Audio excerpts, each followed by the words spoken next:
네, 말씀을 나누기 전에 여러분들 한번 이렇게 인사하시면 좋겠습니다. 한 해 수고 많으셨습니다. 한 해 수고 많으셨습니다. 네, 우리 고일교회 성도 여러분들 한 해 동안 참 여러 가지 일들로 수고 많으셨습니다. 그리고 어느덧 1년의 마지막 주일 52주 중에 오늘 마지막 주에 우리가 하나님 앞에 예배 드릴 수 있다라는 것 너무나 감사한 일인 줄로 믿습니다. 여러 해 전이었습니다. 초등학교 시험 문제에 이런 문제가 나왔답니다. 다음 중 가구가 아닌 것을 고르세요 라는 이제 문제가 나왔습니다. 여러분들도 한번 초등학교 때 동심으로 돌아가서 한번 맞춰 보십시오. 자, 1번 소파, 2번 침대, 3번 책장, 4번 책상, 5번 컴퓨터. 자, 몇 번입니까? 다 정답이 네. 네, 여러 지금 답들이 나오고 있습니다. 여러분은 무엇을 고르셨습니까? 대부분 5번 컴퓨터라고 생각하셨을 거예요. 그런데 당시에 이 문제를 풀었던 초등학생들이 실제로 2번 침대와 5번 컴퓨터를 정답으로 많이 제출했다라는 겁니다. 왜 그랬을까요? 한 가구업체에서 광고를 하기를 침대는 가구가 아닙니다. 과학입니다. 이렇게 광고를 계속한 거예요. 그러니까 어린아이들이 이 광고를 너무 익숙하게 많이 듣다 보니까 그렇게 적어냈다라는 것을 본 적이 있습니다. 여러분, 이처럼 순진한 존재가 바로 어린 아이들이라는 거예요. 다시 말해서 어린이들은 수용성이 굉장히 좋습니다. 수용하는 것이 굉장히 좋아요.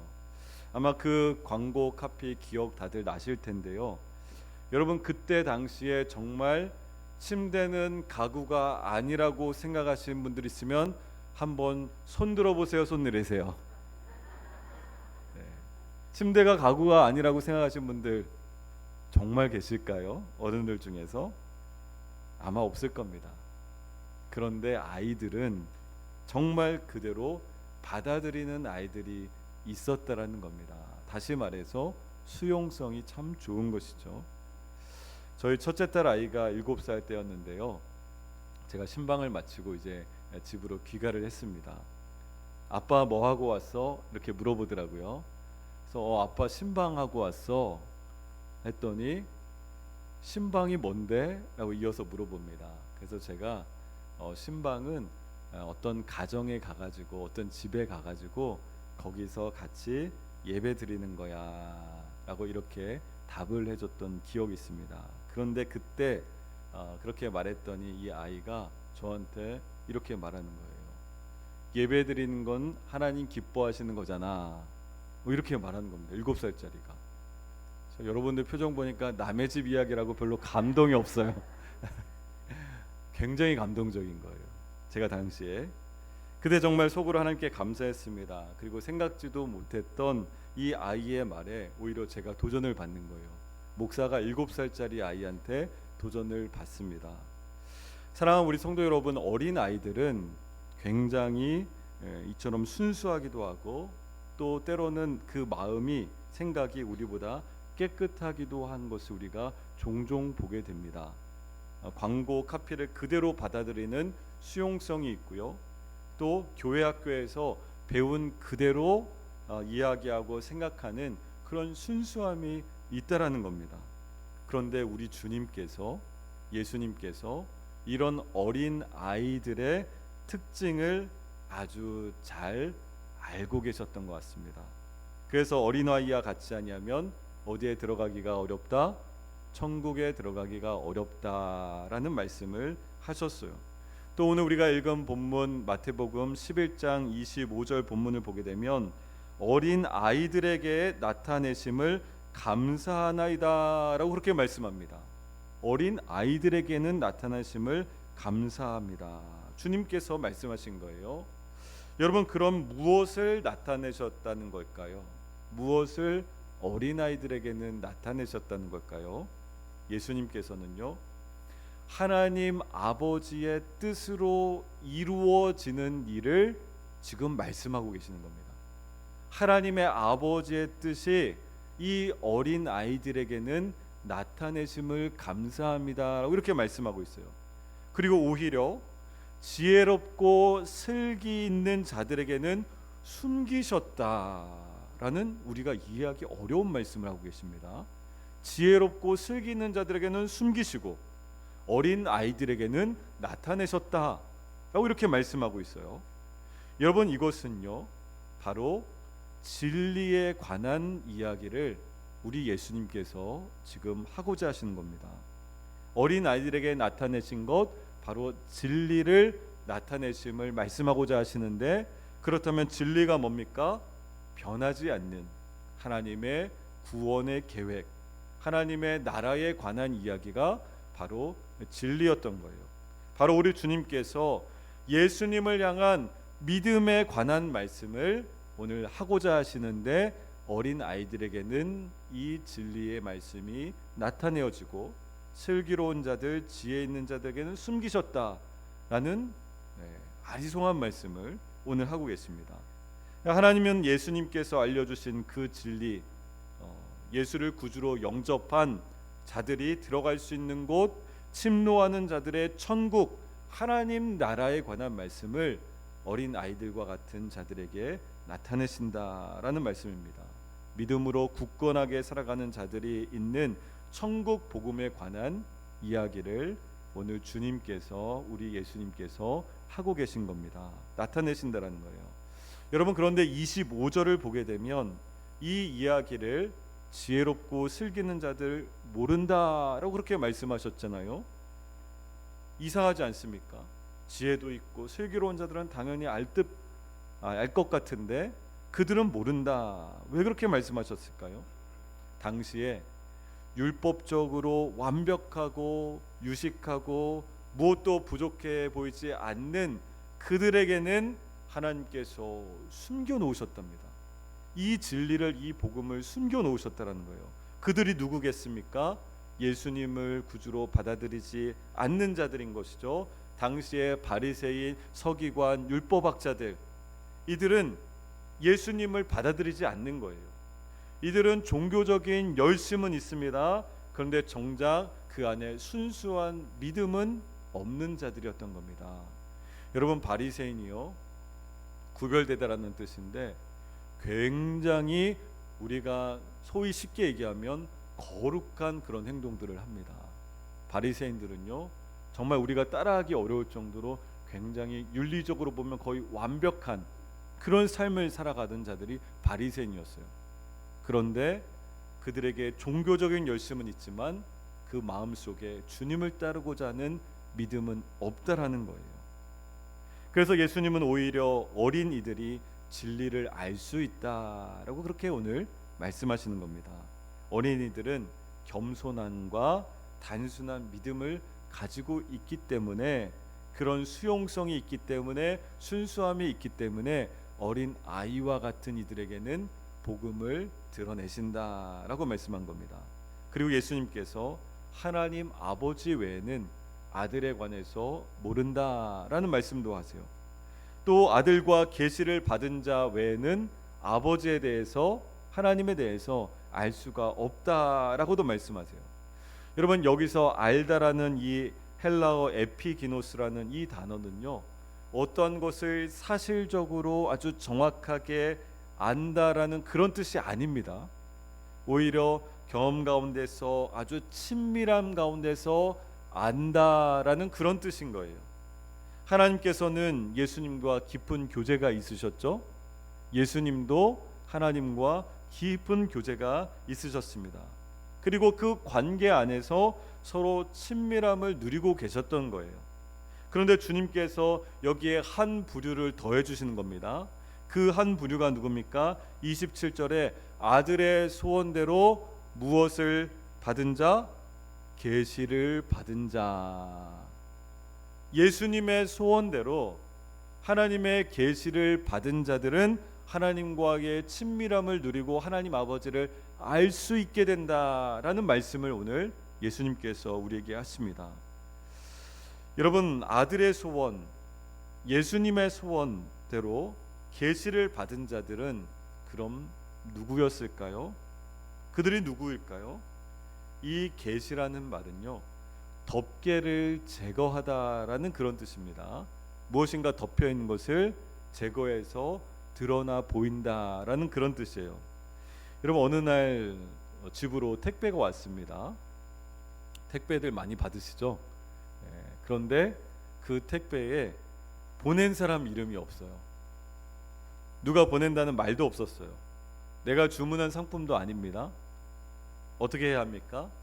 누가 보냈는지도 모르는 이 박스를 열어야 할까요? 아니면 반송시켜야 할까요? 만약 여러분이라면 어떻게 하시겠습니까? 저라면 일단 열어보겠습니다. 그런데 그 안에 폭탄이 들어있을 수도 있잖아요. 그런데 왜 제가 열어본다라고 말씀드릴까요? 제가 왜 열어보겠습니까? 힌트는요, 받는 사람에 있어요. 받는 사람이 힌트입니다. 받는 사람에 분명하게 김신성 제 이름이 적혀져 있는 거예요. 그러면 무엇이 생깁니까? 믿음이 생기는 거죠. 아, 이 택배는 나를 아는 누군가가 나에게 보낸 것일 거야. 분명 이 안에 있는 것은 이상한 것이 아닐 거야. 나한테 온 물건이 맞아라는 믿음이 열어보지도 않고 생기는 것이죠. 받는 사람이 나로 되어 있으니까. 여러분, 박스를 아직 열어보지도 않는 저는 지금 단순히 믿음만 가지고 이 박스를 뜯어보는 겁니다. 사랑하는 우리 성도 여러분, 계시라는 것이 쉽게 말하면 바로 이런 거예요.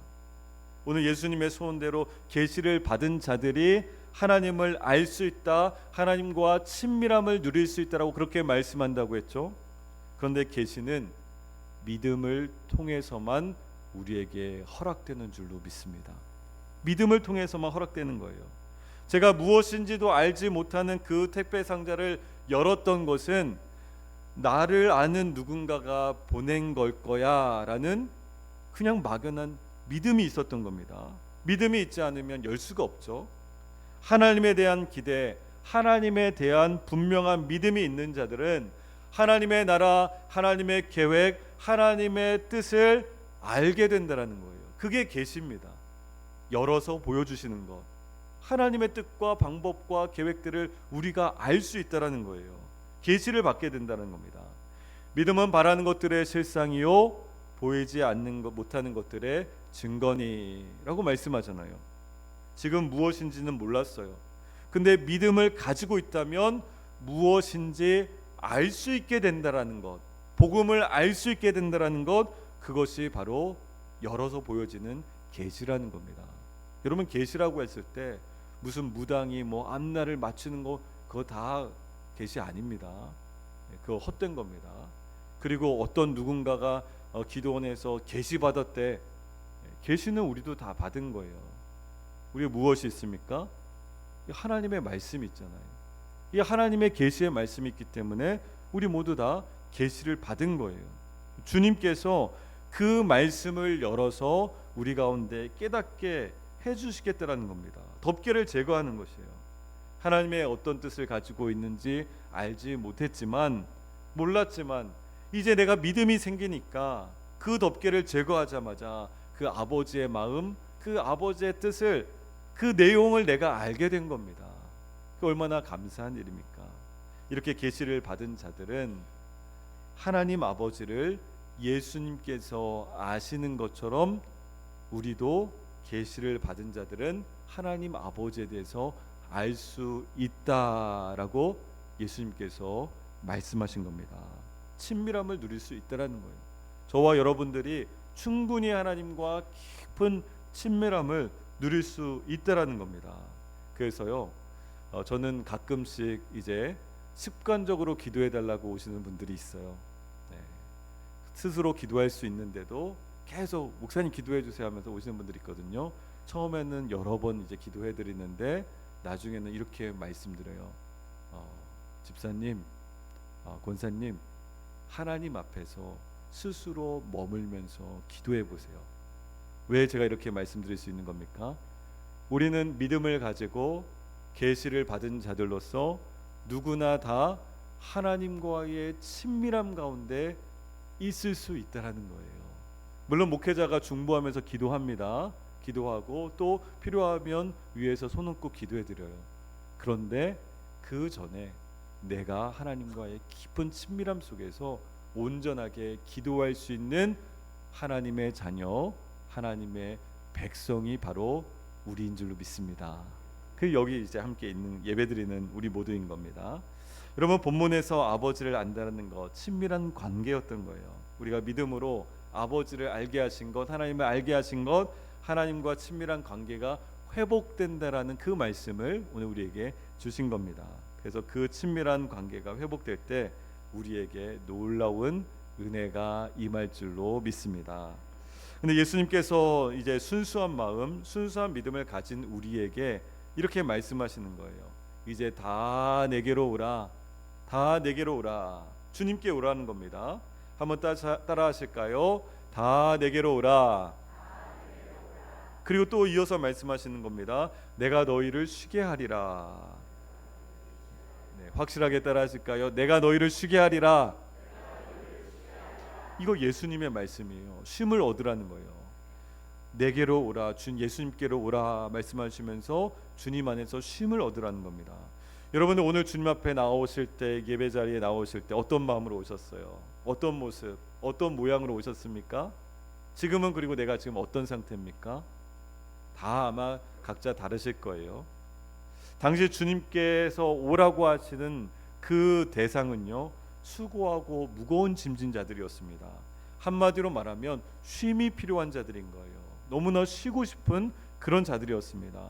이 수고하다라는 이 단어의 그 시제를 보게 되면, 그 문법적으로 시제를 보게 되면 잠시도 쉬지 않고 계속해서 수고하여 탈진해 있는 그런 상태를 뜻하는 겁니다.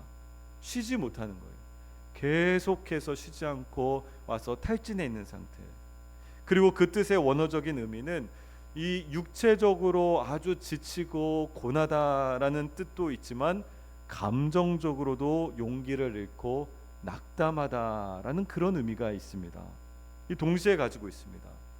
그러면 이들이 왜 그토록 육신과 마음이 지치고 어려운 가운데 있었을까요?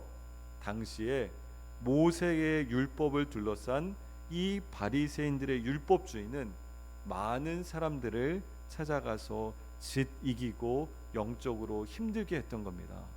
종교적인 열심으로 주변에 있는 이들을 다 어렵게 하는 거예요. 그래서 본문 25절에 예수님께서 말씀하신 지혜롭고 슬기 있는 자들, 이라는 표현은 누구를 가리킨다고 했습니까? 바리새인, 서기관, 이 율법학자들 가리키는 겁니다. 율법으로 세상을 규정지으려고 하는 자들, 이들이 많은 사람들에게 짐을 지었다는 말이죠. 그래서 이 세상 살아가던 사람들이 스스로 해결하기가 어려우니까 너무나 어렵고 힘들어서 종교 생활을 오히려 강요당하고 있는 그런 자들이 당시에 이 시대에 예수님께서 가리키고 계시는 자들이었습니다. 생활 가운데서도 자유함이 없어요. 노예와 같이 속박당해 있습니다. 그럼 이들에게 가장 필요한 것이 무엇이겠습니까? 쉼인 거죠. 쉼입니다. 그래서 예수님께 와서 쉬라고 하는 거예요. 사랑하는 우리 성도 여러분들, 지난 한 주간 동안 참 수고 많이 하셨습니다. 또 길게는 한 해 동안 참 수고 많이 하셨습니다. 우리 어르신들도 많이 계시지만 그동안 살아오시는 인생 가운데 참 수고 많이 하셨습니다. 그런데 세상살이가 만만치가 않습니다. 삶의 무거운 짐들이 너무 많은 거예요. 새벽부터 밤늦게까지 뛰어야 합니다. 쉼을 얻지 못하고 갈등이나 상처 가운데 주저앉기도 합니다. 각박한 사회에서 늘 긴장하고 지친 삶을 살아야 하기도 합니다. 영적으로 무기력하거나 집중력이 사라지고 또 분별력이 없기도 합니다. 이런 지금 내게, 이런 나에게 지금 진정으로 필요한 것이 무엇이겠습니까? 바로 주님의 음성이라는 거예요. 나를 격려하고 위로하고 또 힘을 주는, 용기를 주는, 내 마음을 어루만지는 그 말 한마디가 지금 쉼이 필요한 우리 성도들에게 너무나 절실하다는 겁니다. 사랑하는 내 아들아, 많이 힘들었겠구나. 사랑하는 내 딸아 많이 아팠겠구나. 이런 주님의 음성이 우리에게 너무나 절실하다는 겁니다. 이제는 지쳐서 힘을 내기 어려운 자녀들에게 주님께서 주시는 말씀은 이 세상에서 하는 말씀과 전혀 다릅니다. 더 열심히 일해야지 그거밖에 못하니? 이 세상에 안 있는 사람 어디 있어? 다 힘든 거야. 더 수고해봐. 더 지치도록 쓰러지도록 더 열심히 일해야 돼. 이런 세상의 말과 전혀 다르다는 거예요. 오히려 주님께서는 이제 너희들이 내게 와서 쉬었으면 좋겠다, 쉬면 좋겠구나라는 이 말씀을 오늘 성경을 통해서 우리에게 주신다는 겁니다. 사랑하는 우리 성도 여러분들, 주님께 와서 다 쉴 수 있기를 축복합니다. 이 세상 어떤 근심도요, 주님의 발 앞에 내려놓고 평안히 쉴 수 있기를 간절히 축복합니다. 믿음으로 계시받은 자들은요, 하나님과 그의 아들 예수 그리스도를 믿는 자들은, 친밀함을 누리는 자들은 진정한 쉼을 얻을 수 있다라고 오늘 말씀하고 있습니다. 그렇다면 이제 이렇게 친절하신 우리 주님께서 와서 쉬라고 말씀하시면서 쉬는 방법에 관해서 간단하게 우리에게 말씀을 주십니다. 우리 함께 29절 말씀 한번 읽어볼까요? 29절입니다. 나는 마음이 온유하고 겸손하니 나의 멍에를 메고 내게 배우라. 그리하면 너희 마음이 쉼을 얻으리니. 아멘. 주님께서 뭐라고 말씀하세요? 한번 따라할까요? 내게 배우라.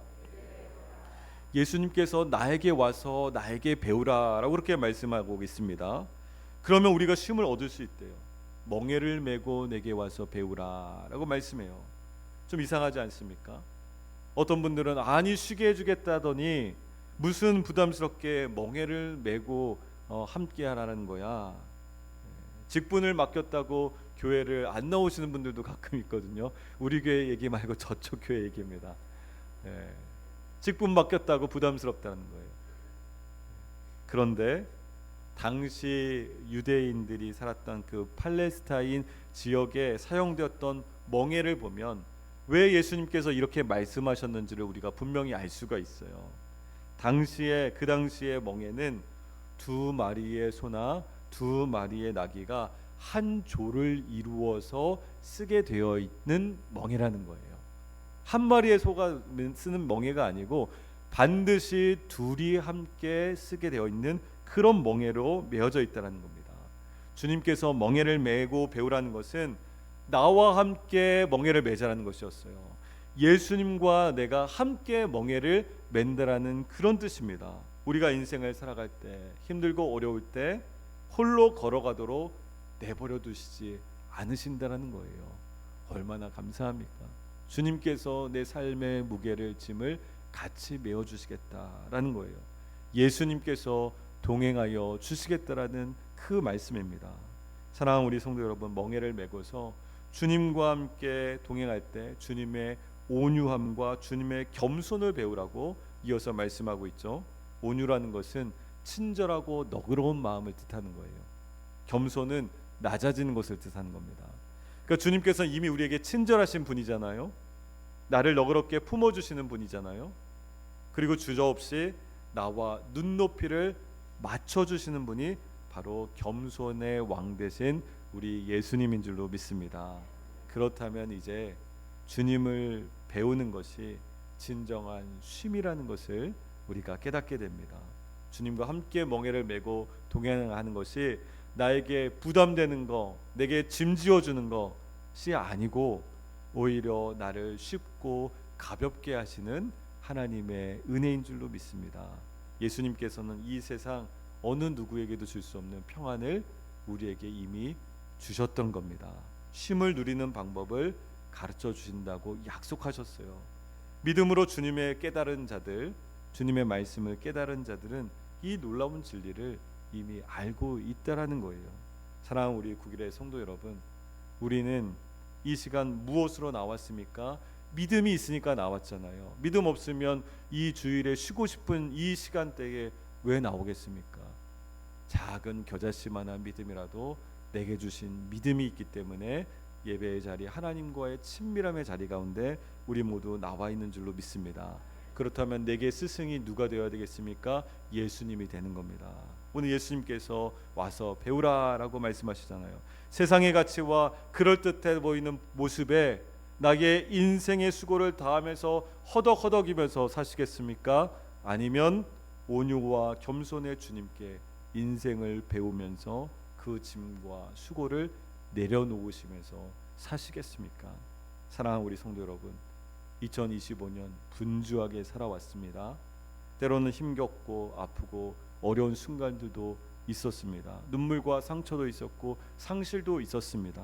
그러나 하나님께서 수고하고 무거운 짐진 자들에게 하나님과 그 아들을 알게 되는 계시의 은혜를 허락하여 주셨고, 그 가운데 우리는 하나님과의 친밀함 가운데 또 하나님 나라를 바라보며 어린아이와 같은 순전함으로 또 어린아이 같은 수용성을 가지고 주의 말씀을 대하며 하나님의 말씀처럼 내 인생의 수고와 무거운 짐 다 내려놓고 오직 주님께서 함께 동행하여 주시는 그런 복된 인생, 복된 성도의 가정, 복된 우리 교회가 될 수 있기를 예수님 이름으로 간절히 축원합니다.